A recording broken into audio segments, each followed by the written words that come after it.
कुरान मजीद में वो कौन से सूरत है जो 2 मरतबा नाजिल हुई?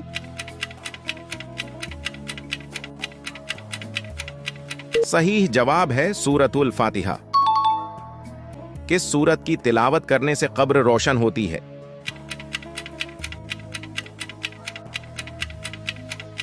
सही जवाब है सूरतुल मुल्क की। कुरान मजीद में जन्नत का जिक्र कितनी बार आया है?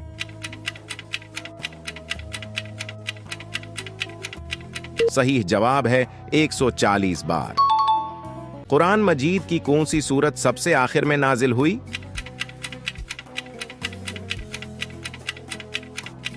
दुरुस्त जवाब है सूरतुन नस्र। कुरान मजीद की सबसे पहली हाफिजा खातून कौन थी?